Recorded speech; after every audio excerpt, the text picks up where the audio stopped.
How's it going? Larry here with the Farmstead Way, and today I'm going to teach you how to fix your own air conditioning system. Now, I've been doing HVAC for roughly 8 years, specializing in mobile home applications, and we have to work on these things a lot. This is a junk outside condenser and an inside evaporator coil. They're getting ready to get junked out, but I just want to go over some basic tips on how you can fix this crap yourself so you don't have to call an HVAC company so they can charge you hundreds and hundreds of dollars in service calls, because most of this stuff you can just buy on Amazon and fix yourself. So let's go over the different components. All right, so this right here is called your A coil, or your inside evaporating coil. Freon, which is the gas that these things are full of, comes in here, gets heated up by your house, turns into a gas, goes back outside. Now, the main important thing that you can do as a homeowner is keep this thing clean.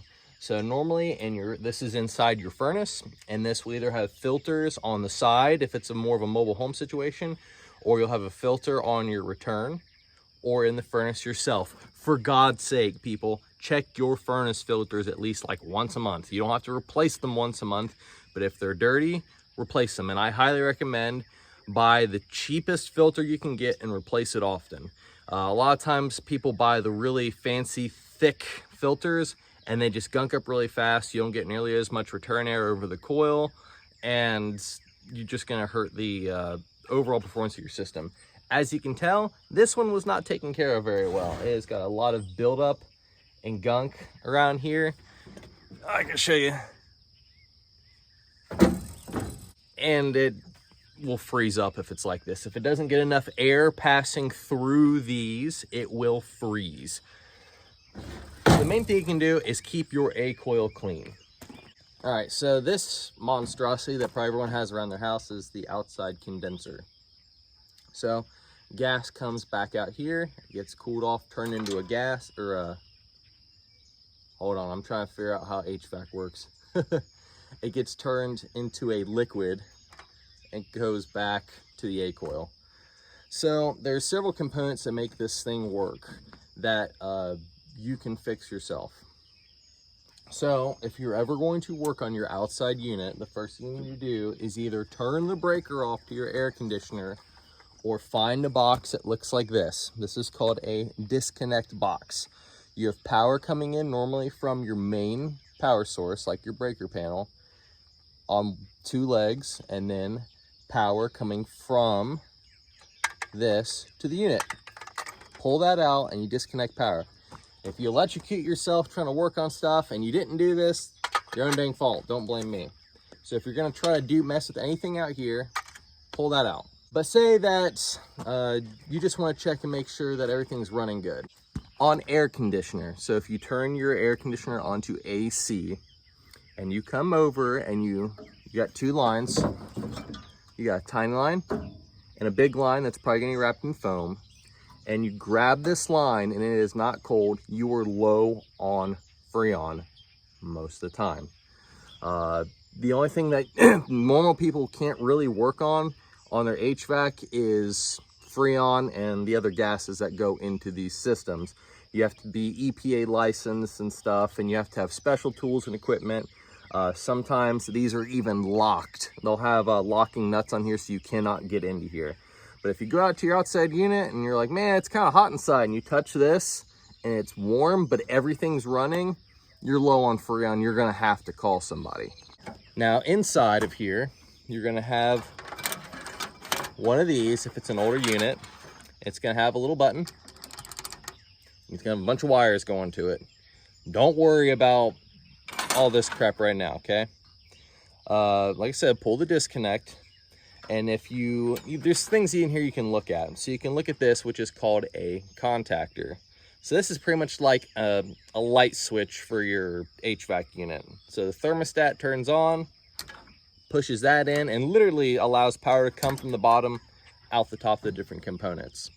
So say, hey, nothing's coming on outside, I don't know why, and you open this container after you pulled the disconnect, and you see that this little button is not pushed in, you don't have current going out to your contactor from your thermostat, which means it's a thermostat issue most of the time. So the next thing you're going to have in here are things called run capacitors. This takes power and changes it, don't worry about how it does it, and gives it different powers to the fan that's up here and the compressor that's down here. This one's bad, as you can tell, and there's different ways that you can tell these are bad. Like this one is bulged, it's bad. This one is all burned up and rusty, it's bad. Now, if you're any kind of tech savvy and you have an electric tester, you can set your electric tester to microfarads and ring these out. Go from common to Herm and common to fan. So Herm means compressor and fan is fan. And the reason they call compressor Herm is because the compressor is hermetically sealed, and COMP and COM would be really confusing on your run caps. But if you go out here, open this thing up, pull your disconnect, and you see, man, that thing looks rusty and burnt and stuff, and wow, that thing looks bulged, it's the run cap. Now you can buy these, I'm pretty sure, on Amazon and get it in the mail and change these out yourself. Just you have to be careful when you pull wires off these, because sometimes they can still store juice. I remember one time, because I knew about the trick before I did it, is you can discharge these if they have any stored juice by taking a screwdriver and tapping the top of it, plastic handled screwdriver. I took it and went tap, and it made a really loud pop as it discharged the rest of the electricity that was in this thing. So just be careful. And other than that, that's basically it on some of these older basic units. You're gonna have things like thermostat wires coming in, power wires coming in. I see a lot of people, they slice through thermostat wires with a weed eater, so you gotta be careful of that. Sometimes if you take like a knife or a screwdriver while this thing is off, and you notice that this fan isn't running, and you kind of flick the blades and it barely wants to move, your motor's bad. Another quick tip is get some sort of AI bot, like ChatGPT or any other of your AI services like that. And most of the time, which, stand by, most of the time, your outside unit is going to have a schematic diagram like this one. And this tells you all the information that you're gonna wanna know about your system. So this one tells you that it's a 2-ton air conditioner, that it was full of R22 Freon, and it gives you the model number and the serial number. If you go to like ChatGPT and type in your model number, that thing will tell you darn near everything about what's going on. If you just type in your problem, it'll kind of walk you through it. Once again, if you're more tech savvy, on the inside they have wiring diagrams. So if you got a wire burn off and you want to try to replace it, you can see what goes where. Just make sure that if you're replacing wires in here, that if you have low voltage wires, use smaller wire. High voltage wires, replace it with high voltage wire, so you don't burn nothing up. Now, when it comes to just HVAC stuff, like I said, you have to be careful. But on the end of the day, this is a piece of equipment that is yours. It is no different than your truck, no different than your roof, no different than your plumbing, no different than your electrical, your breaker box. You own this equipment and you are allowed to work on it. You just have to relatively know what you're doing and be safe. If you're going to do these kind of repairs by yourself, get you some basic tools: flat Phillips 5/16, 1/4 inch bit driver, a wrench, some wire strippers, a razor knife. If you're really going to get into it, get you a good electric tester. That's going to help you a lot to see whether or not there's current on this thing, to see whether or not you've got 220 coming in, to see whether or not you got 24 volts going into the side of your contactor, to see whether or not the thing's hot. Especially if you got a screamer on your electric tester, you can see if there's current and stuff. You can check continuity and stuff on different things. But these are not impossible to work on. What I hate seeing, and I hate this so much, is when HVAC techs show up to a job, they'll look at this. It'll have this capacitor in it right here. They'll open it up and they'll say, oh, you need an all new unit. This is an R22 unit, it's gotta go. And they give you a $30,000 estimate for a new furnace and a new air conditioner and a fancy Wi-Fi thermostat. And sometimes you gotta do that. Sometimes, and I've seen it a lot, especially working on mobile home stuff, the old equipment just has to go away.